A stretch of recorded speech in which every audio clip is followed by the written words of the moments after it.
Okay, so somebody asked me to make sense about the Todd Hodgkin's speed training. Like, can it be justified somehow, you know? And here is the activity, what he does. He has a chain there, which creates a hard stop to which the movement stops, all right? And he does it as fast as possible, but the arm angle is totally isometric. So is there a framework under which this could make sense? Like, if we totally exclude everything Todd has said himself about it, which I don't think makes sense, can it still make sense somehow, you know? And this video, we are gonna discover, can it make somehow sense? So, I have already mentioned this, but the ballistic, meaning the speed, movement where the arm is isometric, can be justified under this yielding isometric ballistic intent method, you know? Which these are examples of. Here, you can see in these cheat girls, many times the arm angle is totally static, you know? But you are attempting something ballistic here, meaning explosive, and the arm is involved in it.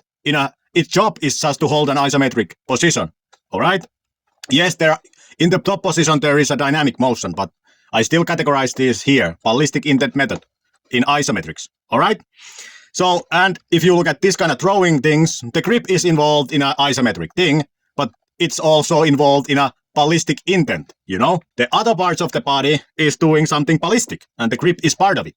So, even though the grip is doing an isometric thing, it's involved in a ballistic intent method. Therefore, same thing here, when the strongman throw these things, even though the other body is involved in a ballistic motion, the grip is static. But because the grip is static in a ballistic motion, it's therefore can be seen doing a ballistic intent method. It's a yielding isometrics. All right? So I think this framework, we can justify the actions of Todd that the hand doesn't move. But then the chain. Can we justify the chain? The hard stop? Yes, we can justify the chain under the framework that we consider it eccentric.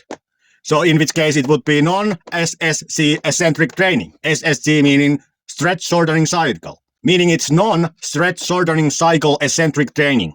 If it would have stretch shortening cycle, it could be considered plyometric, but because it lacks it, we can only consider it as eccentric. Examples of this type of training is depth landing, not a depth jump, but depth landing, meaning you just drop down and absorb the impact. Or drop landing, in which you do pretty much the same thing, and these appear to be synonyms, you know? But anyways, under this kind of framework, we can justify the action of the chain, all right? But there is a problem still existing, because Todd has said that he does not train eccentrics, because they cause fatigue. But only way to make sense of the chain is to categorize it as eccentric, as non-SSC eccentric training, all right? So he is then wrong about he not training eccentrics. And it still applies that calling this activity that happens in this speed day is still abuse of the word speed day. Because the speed day implies the Louis Simmons West Side Barbell system, which has neither of these things in it. You know, it does not have non-SSC eccentric training. It does not have ballistic intent method isometric training. You know, the speed day is totally categorically different to the West Side system. And therefore to use the name speed day is still abuse of the word. All right? But if we exclude all what Todd has said himself about the speed day and the naming of it and all what he has said about it, then we can justify it in the objective sense as being these things. All right? So under this framework, it still can make sense. All right? So does this then mean Todd has been redeemed in the eyes of the undirect side pressure court?